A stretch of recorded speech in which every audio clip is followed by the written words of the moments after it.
Welcome to the Good Good Podcast. I'm your host, Dee Talley, mama, licensed acupuncturist, herbalist, and embodiment coach. Here we dive deep into the realms of energy, consciousness, awareness, empowerment, and personal transformation to help you create a more vibrant and juicy life. Hello, party people. This is the Good Good Podcast, and I am your host, Dee Talley.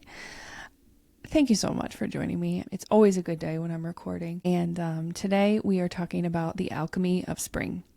So first off, let me validate the fuck out of you. Everybody has been coming in with symptomology and complaints that fall into a category of season change. Let's talk about alchemy. Alchemy is literally the process of transmuting something. So alchemy normally occurs in a vessel, and there's also a heat source. So it's the process of actually transmuting, changing something from one thing into something else. Think about when you're cooking on the stove, right? It starts in one form, and then with the process of heat and inside the vessel, it then turns and becomes something else. Okay, so this is the process of transformation. And this process is occurring in season change. So in this way, the body becomes the crucible, the vessel, the pot, if you will. And inside there is alchemy occurring in season change, pretty much all the time, actually. We feel it more in season change because of the different energy dynamics that are shifting. So in the spring, what is happening? Well, first off, it's liver and gallbladder time. Okay, so, and in the spring, what's happening, if you look at a seed that you just planted in the ground, it's going to start to sprout. And then that sprout is going to pop out of the dirt. And then it's going to reach for the sun, right? So there's this up and out energetic dynamic occurring in the world, in the northern hemisphere, if you live in the northern hemisphere. And since we are a microcosm of the macrocosm, right? I always talk about that. This is also happening in our bodies. So this is just the natural process that's occurring in the springtime, and it's also occurring inside of our bodies. What happens is you get this uprushing of energy, and what can happen is anger, irritability, resentment, frustration, signs in the head. So like facial flushing, dizziness, headaches, migraines, neck pain, shoulder pain. All of these things are exacerbated or can even be as new symptoms in the spring. Now, this is happening widespread. So people are coming in and they are fucking on one. They're on one. They are pissed. Fuck this. Fuck everything. The US sucks. Like all the things, right? Like they are fucking on one. And so, like I said, I'm going to validate this. Now, this is happening, but this is pathology. This is pathological, which means that there are imbalances. Right? So this actually shouldn't be happening at this time of year, although there are things that we can do that help us feel better in the springtime. How do we work with it? How do we work with it, not against it? Because whether or not you want this to be happening, it's already happening, right? Like this upflow of energy is happening whether or not you want it to. First off, we don't fight it, because think about this. If you start to fight, resist, grasp, you're going to create more stagnation, right? Stagnation is actually the reason why this is happening in the first place. So instead of fighting, we have to think more about flowing, right? And I created a list of journaling prompts because I think that it's helpful to maybe do a little bit of free write. And even if you don't free write, you can even just think about these things, because this is the time of year. In TCM facial diagnosis too, you can look at yourself and actually see what is going on with your liver. So if you have a lot of congestion, what you're going to notice is around your third eye, so in between your eyebrows, those lines, those 11 lines, baby, that is liver qi stagnation.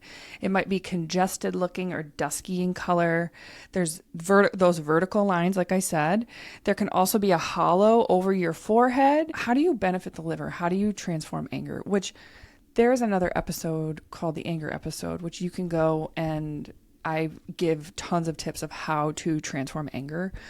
But the thing that helps to transform energy from a Chinese medicine perspective is finding purpose, loving kindness, and basically connecting with something greater than you. Send love, send compassion. The other thing is, in springtime, this is actually the perfect time to do cleansing. So in TCM, a cleanse is a little bit different from like a Western perspective, because I believe that if you are feeding your body well with whole foods, you don't necessarily have to cleanse.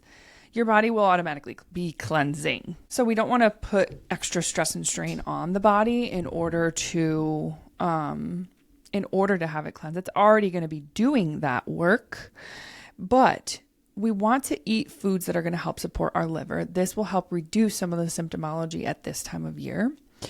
And so some of those foods are basically, well, one, anything pickled and sour flavors, bitter greens, dandelion tea. That's a really good one.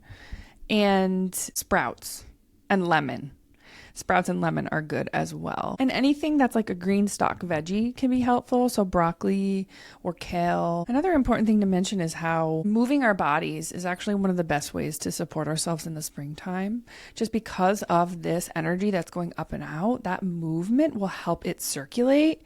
And so I usually like to suggest moving a little bit more vigorously. So you want to think like a little bit more than a walk. If you're extremely, extremely taxed, you can also do the liver qigong exercise, which is basically just dredging the rib side. And so this can be done in the liver qigong move. What you do is you go into wuji, which is like the main stance for qigong. So it's feet shoulder width apart, pelvis slightly tilted. You're standing upright. Imagine a string at the top of the head that is simultaneously pulling up, as well as there's a sinking down that's happening. So it's these kind of push-pull. And so you breathe your arms up at a 90-degree angle, and you're going to actually use the blade of your hand and the sides of your arm to actually be moving that stagnation and that liver qi through the rib sides. If you decide you don't want to do that qigong exercise, you can simply just put the base of your hands into your rib side and just move with your ribs. So you're moving it. I like to move it both back and forth, but it feels best to me to go forward. And so these movements can be really, really helpful to helping move liver qi. And doing any like shaking, dancing, and it's not necessarily like prescriptive in a way that's specific. It's like, okay, how does this feel good to me? You know, if I stand two people side by side and I say, okay, let's do some shaking qigong, the shaking is going to look completely different. Like the person on the left might be shaking really fast or, with a different cadence and a different intensity, versus the one on the right might be doing something different. Maybe shaking a little bit slower feels more supportive. So it's really this tapping into that sense felt experience of what actually is feeling good to me. And so these are all things that can help support. This is also not a time to overextend yourself and overdo. Basically think about shedding, like let go of the things that are no longer serving us, and not saying yes to everything will give us a little bit more space to then have this new growth happening. So instead of saying yes and overcommitting yourself, taking time to actually just say no and create that space will be supportive. Spring is a time for rebirth. It's a time to say, okay, what is no longer serving me right now? What is sticking? What is sticking that I can let go of? I'll tell you a story. So I see a lot of these people in the office and in clinic who are very much cerebral. Like they're very much hyper aware, and they know of all the things that are going on with themselves and even with their body. They know what's happening, but in order to create alchemy, in order to transmute and transform something, it's really not enough to just have that brain awareness of what's going on. You actually have to bring it to your body. And I know that for the people who are really cerebral and who are overthinkers, that concept might be really weird and really different. Part of the practice is how do we come back to ourselves? How do we move in and down to our root in order to access our truth? It's really not enough to just know what's happening, but in order to ask for that transformation, in order for those processes to be naturally occurring, we actually have to be willing to be in touch with ourselves.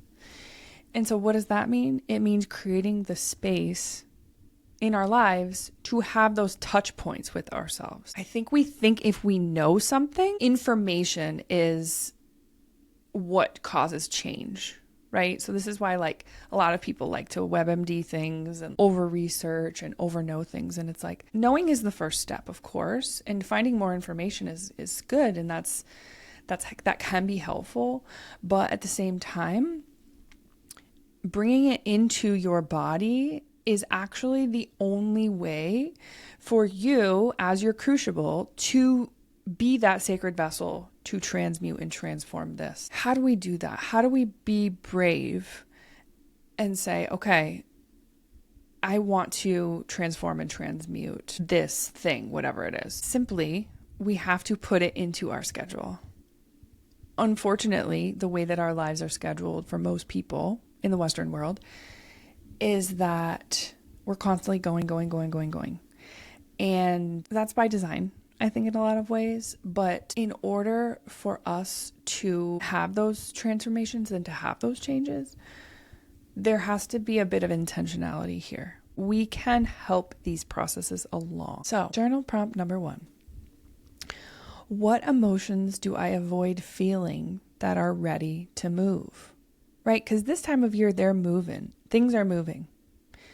And we can help that process along, or we can fight it and create more stagnation and more headaches and dizziness and more that sort of grit your teeth, jaw pain. That's the other one I forgot to say. Jaw pain is a big one this time of year as well. And everybody is coming in with their jaws super jacked. So, what emotions do I avoid feeling that are ready to move? And I should back up. These are journaling prompts.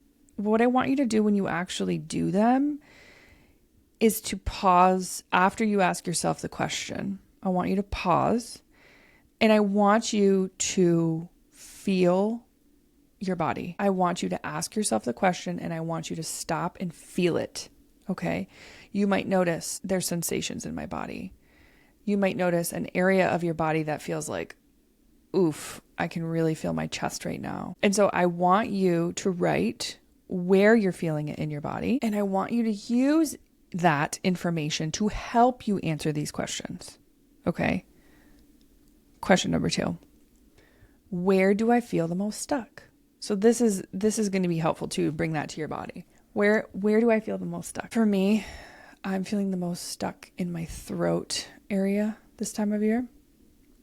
It's really something that I'm working with, and I'm finding vocal toning to be really, really useful. And again, this is explained a little bit more in my previous anger episode, but vocal toning, in short, is basically taking a deep breath and then letting whatever the fuck sound, grunt, cry, groan, escape from you. Whatever the sound is that is trying to come out, just actually letting it flow. Your girl is vocal toning. Like I've been vocal toning so hard. I literally let out a scream so loud. Like I do this in my car. Okay. So if you ever see me, my windows are rolled up, I'm probably vocal toning. I haven't actually like actively gotten caught doing it, which that is fun. I would love to, but so windows all rolled up. I take a deep breath and I let out this scream that literally shakes my body so hard that my neck adjusts. Oh my God. I'm really not kidding. Like I self-adjusted my neck from vocal toning.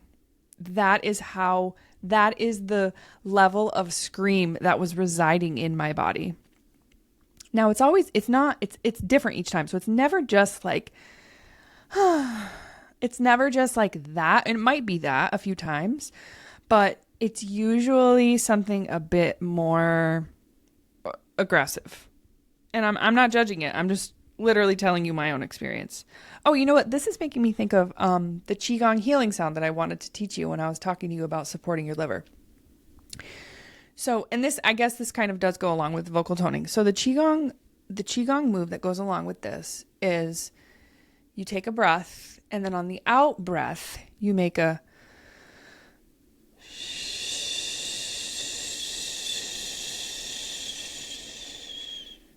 shush sound. And when you're shushing, one, it might sound loud because I'm doing this on a mic. It's actually a quiet sound. One. Two, when you do this, I want you to put your awareness on your ribs. So let's do it together.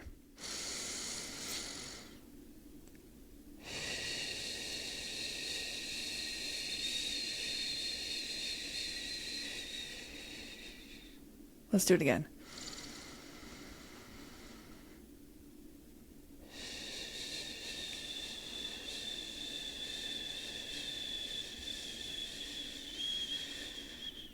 All right, one more. Last one.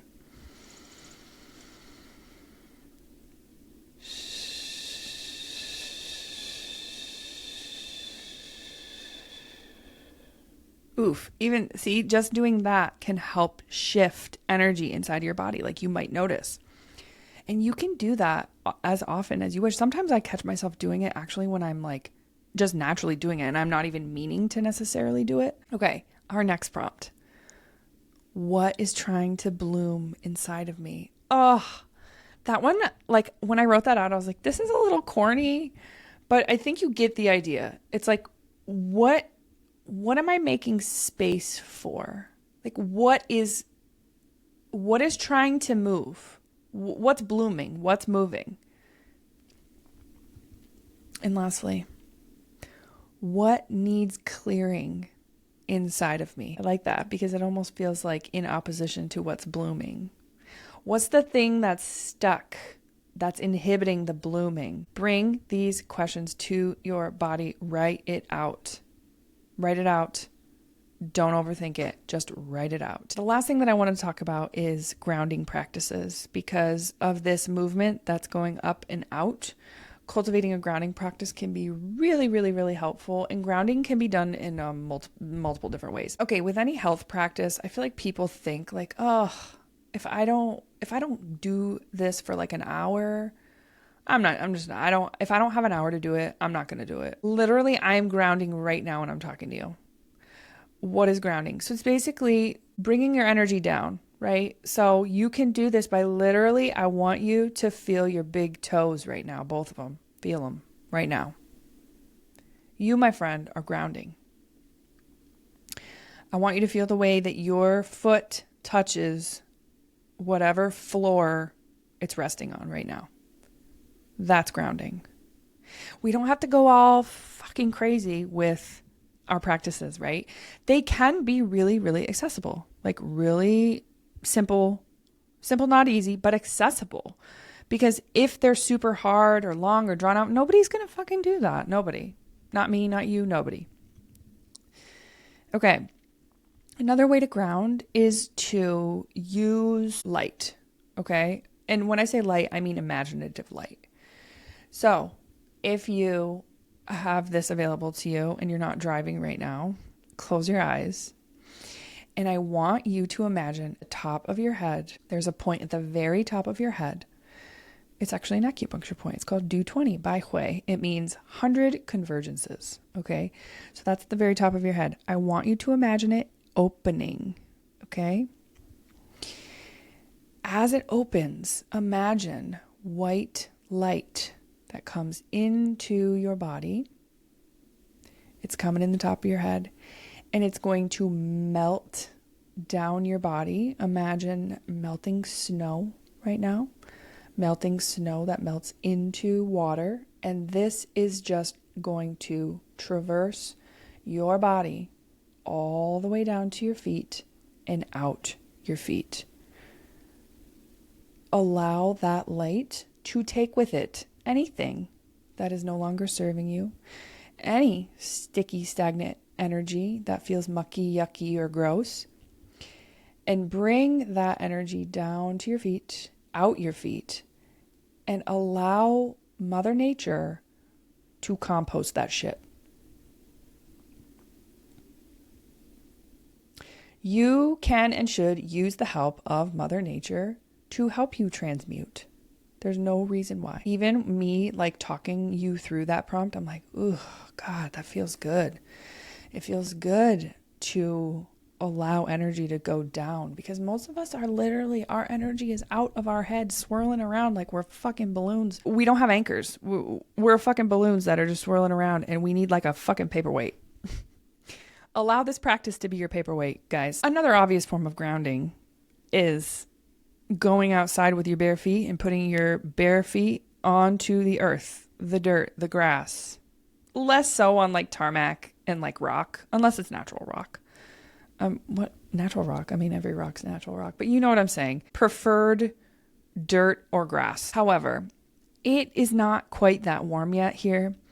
And as a TCM girly and somebody who cares about your channels, I think you could invite cold into your channels. Okay, so there's a thing. You want to keep your channels warm. Okay, so especially for women and for fertility and for menstrual health. Spleen, liver, kidney, baby. Those channels all start on your feet. So if you switch to sandals too early, or if you are, walking around outside before it is seasonally appropriate to do so, you very well might be inviting cold into your body. Cold is not our friend. Okay. So it's a little bit too early to do that. And then the other one for grounding too is like swimming in natural bodies of water, a river, a stream, an ocean. But again, it is a little bit too cold to be taking a dip in the lake just now. So we're going to wait. Let's wait a little bit for that particular practice. But when it becomes seasonally appropriate, that is a really awesome idea to take your shoes off and walk around barefoot. And obviously, we can't not talk about tree hugging.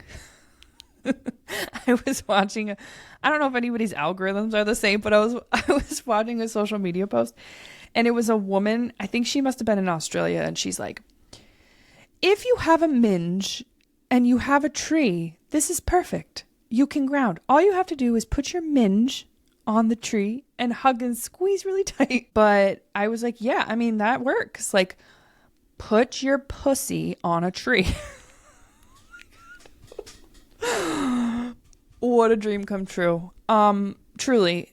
But tree hugging is recommended. And even better if when you're hugging a tree, you are imagining the roots of that tree and yourself with that tree. Hello, if you're watching this, tree lady on my arm here. Super recommended. Okay, surprise, surprise. We have a guest speaker here. So Anna just came into the office and I'm like, hey, get in here. Let's talk about anger. And I said, sure. Absolutely. I love anger. She's like, wait, what? What's happening? What's happening? And I explained to her what I was talking about. And so we all want to know what the therapy world and what your take is on anger, because springtime anger, upflushing of energy happening in the, if you're in the northern hemisphere as well as in our bodies. So like, what's what with anger? So there's a couple of things with anger. The first thing that comes to mind, and that, every therapist would confirm, at least I would hope so, is that anger is an externalizing emotion. So what it does is it's actually meant to inform us of what underlying emotions are actually happening inside our bodies.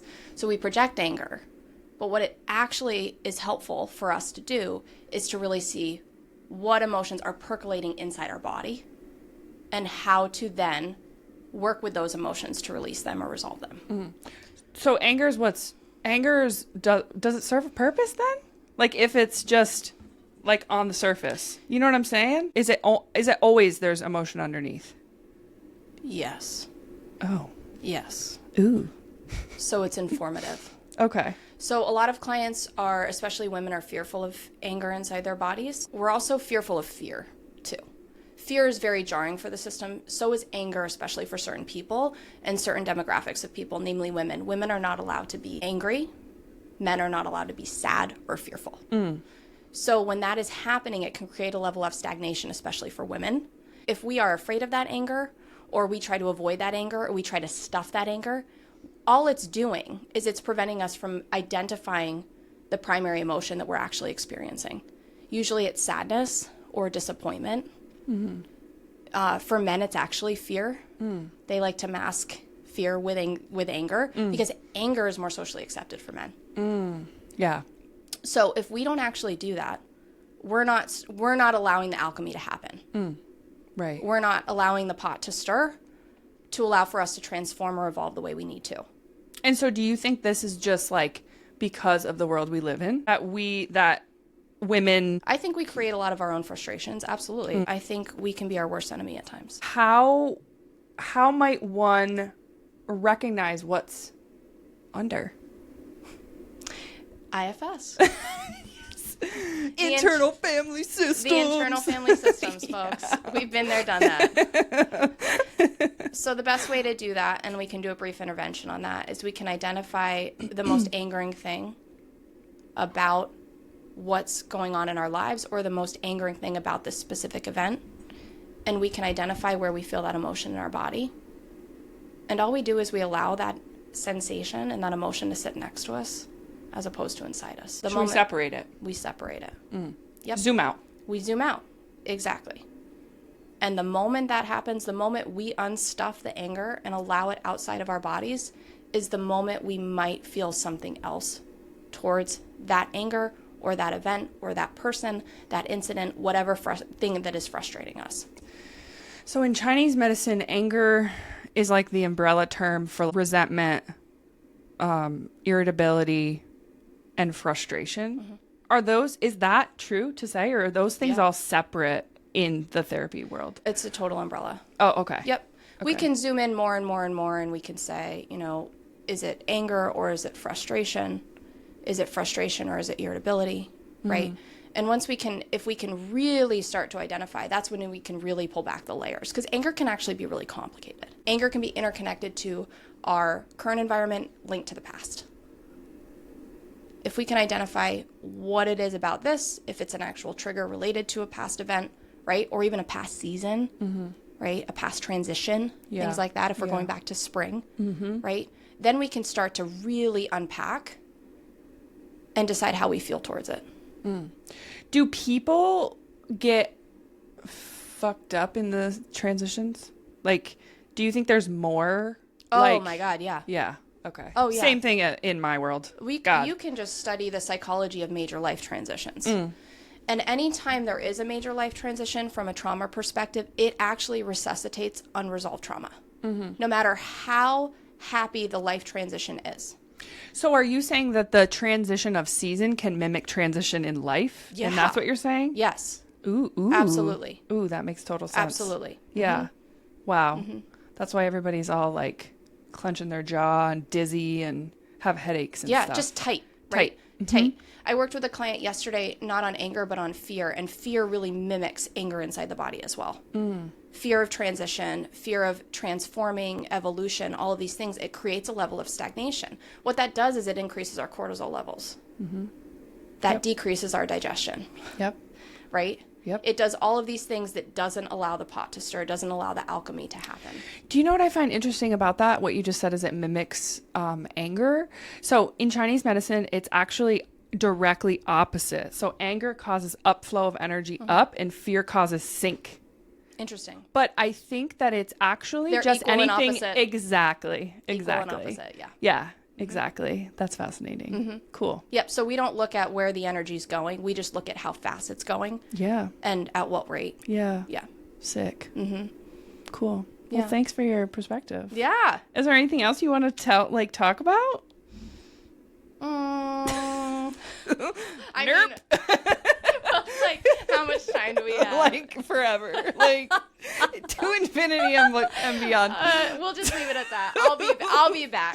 Deuces. Thank you for having me here. I love being Oh, here. thank you. Thank you for guest starring. Yes, absolutely.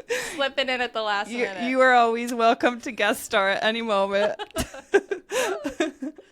I wish for you that it is a alchemical, healing, transformative time of year. And just remember, don't fight it. Don't fight it. You can't fight it. Leading a vibrant and juicy life is something that I am extremely passionate about, that everybody should have a vibrant and juicy life and be excited to wake up and excited to be in their bodies and to, tackle their days. I'm so appreciative that you were here today, and I will see you in the next one.